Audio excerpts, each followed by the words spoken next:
Good afternoon, स्वागत आहे तुमचं माझ्या न्यू ब्लॉग मध्ये। तर बघा आता माझी हालत अशी झाली, काम बी गेलं आणि सगळंच गेलं, नुसतं आजारी आजारी आजारी। आज तर ऍडमिटच करून टाकलं डॉक्टरने, बघा सलाईन वगैरे लावलं। ऍडमिट म्हणजे अशक्तपणा वगैरे झालाय, चक्र वगैरे येलं होतं, इंजेक्शन गोळ्या सलाईन दिली। बघा बरं वाटते का नाही माहित नाही अजून, पण असं वाटायला गावाकडे जावं, लई कस तरी होईल। बापरे, हे सगळं ते आमच्या नवऱ्यामुळे झाले, त्याचं टेन्शन घेऊन दिवस मी दुखण्यात पडले, मला असं वाटायला लागलं राहिले सलाईन थोडस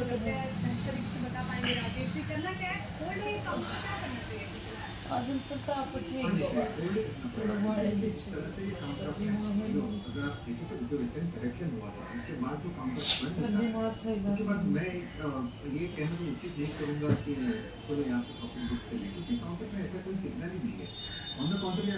फ्रेंड, स्वागत आहे तुमचं माझ्या न्यू ब्लॉग मध्ये। तर कशा आहात? आय होप तुम्ही मस्त आणि मजेत असताल। तर मी बिलकुल मजेत नाहीये, तब्येत खूप म्हणजे खूप खराब आहे माझी। तर एकदा सोडून दोनदा हॉस्पिटलला जाऊन आले आणि तरी पण बरं नाही वाटत, नाकातून तर नुसतं बद पाणीच गळायला लागले। काय करावं, आताशी पुण्यात आले होते, नोकरीला लागले होते, 2 पैशाचं काम भेटलं होतं। पुण्यात आले एक तर 5-6 दिवस इकडं तिकडं मिरवण्यात गेले, काम बघण्यात गेले आणि तिथून पुढे जॉब भेटला, तर आता मी आजारी पडले। असं वाटतंय सगळं उलट ग्रह फिरायला लागले माझं, म्हणजे यशस्वी कुठं होईनाच झाले मी। असं का होईलय मला काही कळतच नाहीये। कोण म्हणतं देवाधर्माचं बघ काय झालंय काय नाही, असं का होतंय, पण काय बघणार यार देवाधर्माचं, तरी माझ्या मागं भरपूर दिवसांनी भोग लागलाय, आज नवीन लागला नाही, त्यामुळे मला नाही वाटत काही बघावं वगैरे म्हणून।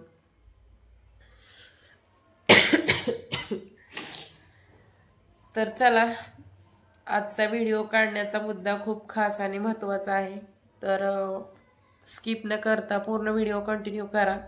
चॅनेलवर कोणी नवीन असाल तर चॅनेलला सबस्क्राईब करा, बेल आयकॉन प्रेस करा आणि व्हिडिओ होईल तितका शेअर करा। कारण आता एक माझी आजारी पडण्याचं पण एक कारण आहे की माझ्या नवऱ्यानी म्हणजे जेव्हा मला कळलं की माझ्या नवऱ्यानी स्वतःच्या नावावरची शेती दुसऱ्याच्या नावावर केली, म्हणजे नातेवाईकांच्या, का तर माझ्या मुलांना गुंटा नाही भेटावा म्हणून तो मोकळा झालाय, त्या कारणाला घेऊन मी जीवाला खाऊन घेतलं, टेन्शन घेतलं, सतत विचार करत राहिले, जेवणाकडे लक्ष नाही। परत इथं तर तुम्हाला माहिती आहे, एकटं राहायचं म्हणल्यावर तक असते महाग, ह्या सगळ्या कारणामुळे मी आजारी पडले।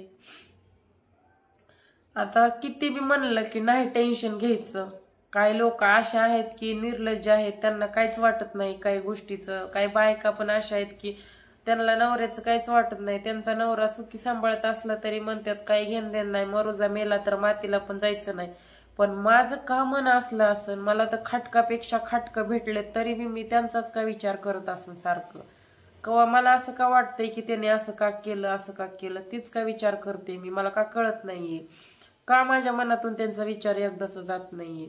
आणि तो काय जणांचं म्हणणं की तो तुझा फायदा घेतोय, पोती ओळखतोय, मग मी काय करू सांगा बरं त्याचं।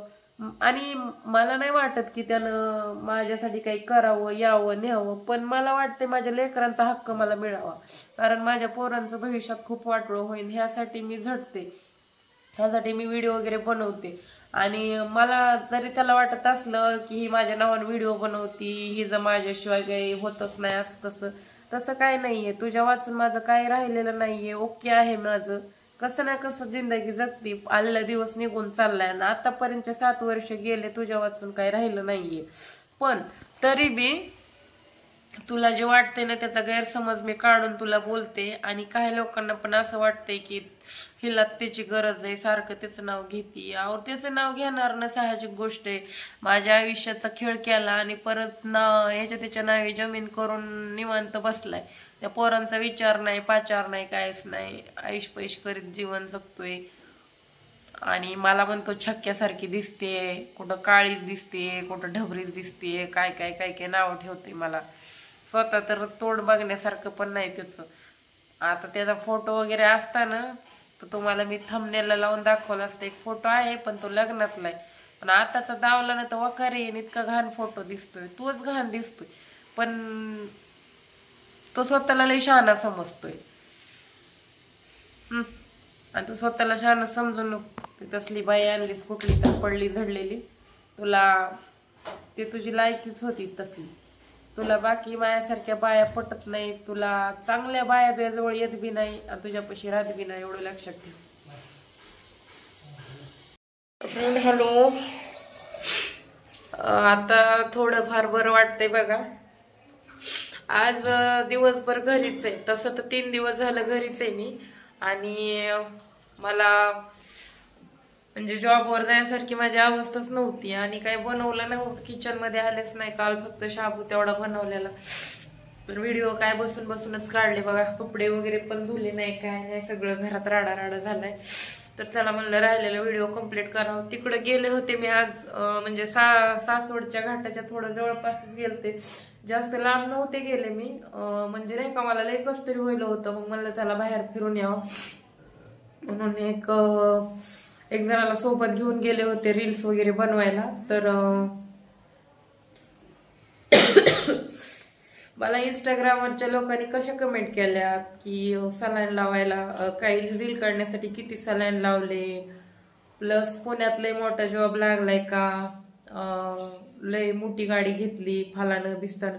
नाही नाही नाही नाही ते कमेंट केल्या, डोकं भरीर व्हायची वारी आली. आणि मी तिकडे गेले, रील्स वगैरे बनवल्या.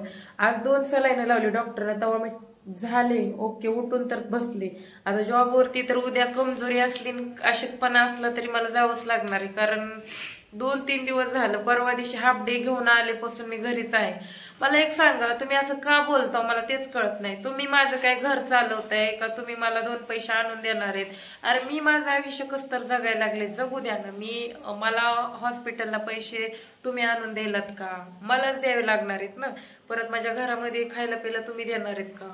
माझ्या मरणानं मी मरायले, माझ्या परिस्थितीनं मी कसं तर जगायला लागले, चालायलंय माझं. आणि काही जणांचं म्हणणं आहे की लेकरं सोडून तुला कसं गोड लागतंय, कसं खाऊ वाटतंय. अरे बाबा, माझ्या लेकरांचं मी सगळं ओके नियोजन लावून दिले. माझ्या लेकरांना महिन्याला मी पैसे पाठवून देते खायला प्यायला. मी इथला जॉब नोकरी सोडून जाते, पण त्यांना भेटल्याशिवाय आणि बोलल्याशिवाय राहत नाही, समजलं का? माझ्या लेकराची तुम्हाला लईच काळजी ना, द्या ना मग माझ्या लेकरासाठी पैसे द्या. मला महिन्याला 10-5 हजार रुपये पाठवून द्या, बघू तुमच्यात किती दम आहे ती. मी माझे लेकरं सांभाळते, मी माझे लेकरं लहानाचे मोठे करते. काही जर कुत्रे तर मला म्हणतात की लेकरं सोडून तिकडं ठेवले, लेकरं सोडून राहते. मला सांगा, माझ्या लेकरांच्या शिक्षणाचं वाटोळ व्हावं असं तुम्हाला वाटतंय का? कशामुळे तुम्ही अशा कमेंट करताय मला? तुम्ही देणार आहे का माझ्या लेकराला काही? माझे लेकरं शिकायला तिकडं शिकू द्या ना, त्यांच्या भविष्याचं चांगलं व्हावं म्हणूनच मी टाकलेत. मला वाटते का माझ्या लेकरांचं वाटोळ व्हावं म्हणून? इंग्लिश मिडियमला शिकतात. अरे जो त्यांचा बाप आहे त्यांनी स्वतःच्या नावावर गुंटा ठेवला नाही, ह्याच्या बहिणीच्या मेहण्याच्या नावाने केला. दुसऱ्याची बाई आणून सांभाळायला लागलाय घरामध्ये, बायको म्हणून दुसऱ्याची लेकरं सांभाळायला लागलाय. तेव्हा तुमचे काय डोळे चुलीत गेले का? तुम्हाला कसं दिसत नाही? आणि एक आई दोन्हीचं कर्तव्य पार पडायला लागली. सगळं सोडून मी इथं आले, कसं तरी मी माझं आयुष्य जगायला लागले. आणि तुम्ही लोक मला असं का बोलताय? कशामुळे मला ट्रोल करताय? कशामुळे त्रास देताय? काय भेटतं तुम्हाला असं बोलून? मजा वाटते? तमाशा बघा वाटतंय ना? अरे मूर्ख लोकांनो, मला तुमच्याकडून बिलकुल अपेक्षा नाही तुम्ही माझी कुठली मदत करावी किंवा मला तुमच्याकडून काही मदत मिळेल म्हणून व्हिडिओ टाकते. मी व्हिडिओ त्याच्यासाठी टाकतच नाहीये. खरं तर त्या मूर्खानं ज्यांनी माझं आयुष्य बरबाद केलंय ना, त्याच्यासाठी मी व्हिडिओ टाकते. आणि त्याच्याच म्हणजे टॉपिकच त्याच आहे, जे त्यानं माझ्यासोबत केलंय ना तेच मी व्हिडिओ मध्ये बोलते आणि तेच सांगते. एवढं लक्षात ठेवा तुम्ही. उगाच शेण खाल्ल्यावर काही बी कमेंट मध्ये बोलत जाऊ नका. देवाने तोंड दिलंय, चांगल्यासाठी दिलंय तर चांगलंच बोला. वाईट बोलून माणसाला ट्रोल नका करू. लेकरं सोडून खातीये, लेकरं सोडून राहते, फलानं बिस्तानं काय बोलत नाही तुम्ही. अरे एखाद्याच्या राशीला आलंय ना तर त्याच्या एवढ्या जीवनाचा तमाशा बनवत जाऊ नका. कारण कशामुळे तुम्हाला काही माहिती नसतं येत. तर तुम्ही लोक ना उचलली लावली टाळायला एवढंच माहिती असते तुम्हाला. नुसतं बोलायचं, वचावचं बोलायचं माहिती. त्याआधी त्या माणसाची परिस्थिती जाणून घ्या किंवा ती कुठल्या सिच्युएशन मध्ये जगते, ती काय करते, किंवा हे झालंय सगळं कशामुळे तुम्हाला काय माहितीये? माझे पोरं कुठं शिकतात, कुठल्या शाळेत शिकतात, आमची कंडिशन काय, मी कशी जगते, माझ्या भविष्यात काय चाललंय, मी काय नोकरी करते, हे तुम्हाला काहीच माहित नाही. ते सगळं मला माहितीये. आणि माझ्या वाईट चांगल्या परिस्थितीतून मला जायचंय, तुम्हाला जायचं नाही. त्यामुळे तुम्ही माझी काळजी करू नका. मी कशीही जगू द्या, माझ्यावर उगाच जळू नका. तुम्ही लोक जळत नाहीत. तुम्ही जर माझ्यावर जळत नसते ना तर तुम्ही मला वाईट कमेंट केलीच नसती. एवढं पण सांगते तुम्हाला. पण तुम्ही लोक माझ्यावर जळताय. तुम्हाला माझं देखवत नाही काही. मी सुखानं खाते, सुखानं करून खाते, ती तुम्हाला बघवत नाही. मला तर असं वाटायला लागलं म्हणूनच तुम्ही अशा कमेंट करायला लागलं मला घाण घाण. तर हात जोडून विनंती. आणि तुम्ही काय माझ्या मान्याने शांत नाही बसणार. तुम्हाला जे बोलायचे तुम्ही बोलूनच निघणार आहे ते मला माहितीच आहे. पण कसं आहे, मला चिखलात दगड टाकून अंगावर घ्यायला अजिबात आवडत नाही. तर आजकाल मी तुमच्या कमेंट वाचते, बघते, तेव्हा समजतं की यार एखादी व्यक्ती दुःखामध्ये आहे तर लोक तिचा किती तमाशा बनवतात, किती हसू करतात, तिचं थोडंच एवढं करतायत. काय भेटतं ह्यांना काय माहिती. असो, तुम्हाला जे बोलायचे ते बोला. तुमच्या काही तोंडाला हात लावता येत नाही किंवा दाबून धरता येत नाही. तुम्हाला सवय लागलेली बेकार. आणि जी बाई एकटी असती तिला तर बोलल्याशिवाय समाज राहत नाही, मला माहिती. तुमच्या बोलण्यानं माझ्या अंगाला काही धोकं पडणार नाही. माझं काम मी करत राहणार आहे. मला जे वाटतंय तेच मी करणार आहे. कधीही तुमचं ऐकणार आहे किंवा तुम्ही म्हणताल तसं वागणार आहे किंवा तुम्ही बोलायले म्हणून मी माझ्या स्वतःमध्ये बदल करणार आहे असं कधीच होणार नाही. कुणी किती वाईट म्हणा. हे बघा, अशा भरपूर मैत्रिणी पण माझ्या आयुष्यात येऊन गेल्या की त्यांनी मला ट्रोल केलं. मला माझ्यावर नाही का ती काय म्हणतात, मला येत नाही आता बोलायला. म्हणजे मी जे व्हिडिओ वगैरे बनवते, थोडं ऍक्टिंग वगैरे चांगली करते, ते सध्या काही मुलींना दाखवलं नाही. माझ्या चांगलं राहण्याचा परिणाम किंवा मी फेमस आहे ती सध्या दाखवलं नाही त्यांना. त्यांनी मला माझ्या कुठल्याच परिस्थितीमध्ये कुठल्याच मैत्रिणीने मला साथ दिली नाही. मी माझ्या ह्याच्यामध्ये शेवटी एकटी राहिले. आता मला किती जण म्हणले की तू पार्टनर घेऊन राहा, पण मी एकटी राहते पण पार्टनर घेऊन राहत नाही. कारण मला माहिती कोण साथ देत नाही. आपल्यालाच बघावं लागतंय कधी. त्यामुळे मी कोणाच्या नादी लागत नाही आणि करत नाही.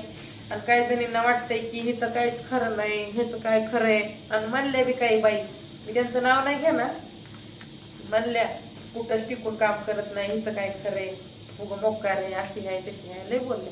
पण मी लक्ष न देता मी माझं काम करत राहिले. आणि हे जे गडी माणसं आहेत ना लोक, त्यांना तर काय एकटी बाई बघून बोलायला चान्सच सापडतो. तोंडावर बोलायची त्यांची हिंमत होत नाही. पण उगाच कमेंट मध्ये काही बी लिहायचं टाकायचं. जाऊ दे, आता त्यांची जर तसं बोलून समाधानी स्वतः असली तर घ्या समाधानीच करून. तुमची काही अडचण नाही. कारण तुमच्यासारख्या लोकांच्या नादी लागून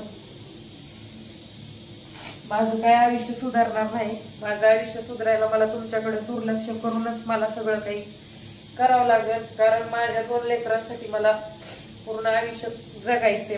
मी जर अर्ध्या आयुष्यात मेले तर तुम्ही लोक बोलणारे माझ्या लेकरांना कोणी 10 रुपये देणार नाही, एवढं लक्षात ठेवा. जगू द्या, जगायले तर कशाला एखाद्याला त्रास देताय उगं. आणि तुम्हाला लयच व्हिडिओचा त्रास होतोय तर कशाला बघताय उगच आणि ते व्हिडिओ टाकताय. काही लोक तेवढे निर्लज्ज आहेत ना, बोललं तरी परत बोलतील.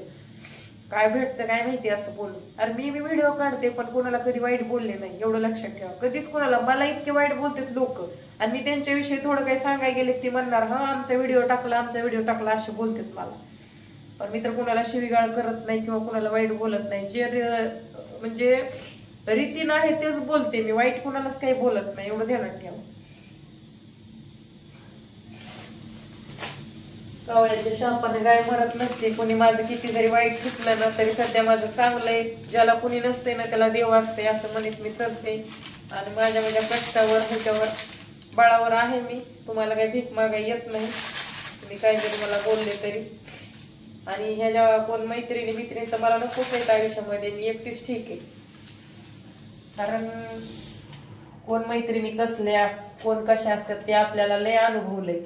आता जास्त कोणाविषयी आपल्याला बोलायचं नाही. काही जणींना वाटतंय की मी आमच्या मागं लागायची वेळ येते हिला, आमच्याशिवाय हिचं काय खरंय. पण मला कुणाची गरज नाही, मला माहिती. मी पहिली बी एकटीच आहे कोणी माझ्या आयुष्यात यायच्या आधी आणि मी आता बी एकटीच आहे. मला गरज नाही कोणाची. तुम्ही तुमच्या घरी तुम्हाला वाटते ना आम्ही लय भारी, आम्ही लय छान, आम्ही लय हुशार, आमच्याकडे लय पैसा आहे. तुम्ही भारी तुमच्या घरी, मला काही फरक पडत नाही. माझं केलंय, माझं वाटोळ माझ्या नवऱ्याने केलंय, बस मी त्याच्याविषयी बोलते. मी तर कोणी कुत्र्याचं नाव बी घेत नाही आणि काहीच नाही. कोण माझ्या व्हिडिओशी जळतंय, काय करतंय, कसं बोलते मला सगळं माहिती. कसं असतंय, मी जास्त तरी कोणाच्या कमेंटवर मी बोलत नाही. मी माझे व्हिडिओ वगैरे टाकत राहते, माझ्या विषयावर बोलत राहते. तरी मी ह्या लोकांना वाटते काय माहिती. तुम्हाला समाधानी भेटते मला बोलून, बोला.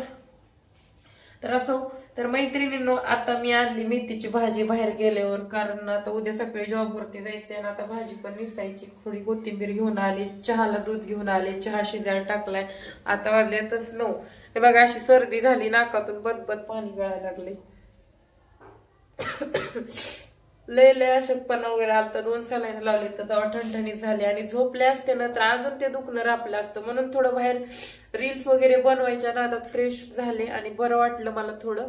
आता चहा बनवून पिते आणि जमलं तर खायला पण काही करते, कारण गोळ्या पण घ्यायच्यात मला आणि सकाळी जॉबवरती जायचंय. तर हे बघा, युट्यूबवर बरेच लोक काम करतात, मी एकटीच नाही काम करत. आणि माझे व्हिडिओ काही एवढे वाईट नाहीत, चांगले व्हिडिओ असतात. आणि मी जे झाले माझ्या आयुष्यात तेच बोलते. मी काही कोणाला वाईट बोलते का काय?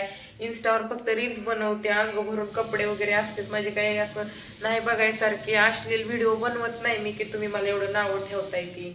आणि मला आवड आहे व्हिडिओची, त्यामुळे बनवते. जर कुणाला पटत नसेल तर वाईट नका बोलू. आणि तुम्हाला काही माहित नाही माझ्या जीवनामध्ये काय काय झालंय ती. आणि इन्स्टावरच्या लोकांनी खरंच लायकीत राहा. तुमची लायकी पण नाही माझी बरोबरी करायची. जरी मला नवऱ्याने सोडलं असतं ना तरी मी आहे त्या परिस्थितीत खूप खुश आहे. मला वाटतंय मी लय मोठी श्रीमंती मिळवली, एवढं असं मी इतकी खुश राहते माझ्या लाईफमध्ये. असं मी स्वतःला म्हणत नाही की यार माझं कसं होईल, माझ्याकडे काहीच नाही, माझ्याकडे पैसा नाही, पाणी नाही, नोकरी केल्याशिवाय पर्याय नाही. असं एवढं कंडिशन खराब असून मी माझ्या लाईफमध्ये खुश आहे. असं वाटतंय की माझ्याकडे भरपूर धनसंपत्ती आहे. माझं जे आहे ते खूप मोठं प्रॉपर्टीनं भरलेलं आयुष्य असं वाटतंय. हाच माझा जगण्याचा एक चांगला मार्ग आहे. तुम्हाला काय वाटतंय ते कमेंट करा. चांगले लोक, वाईट तर करूच नका. आता मला जास्त बोलायच नाही. Bye bye, good night.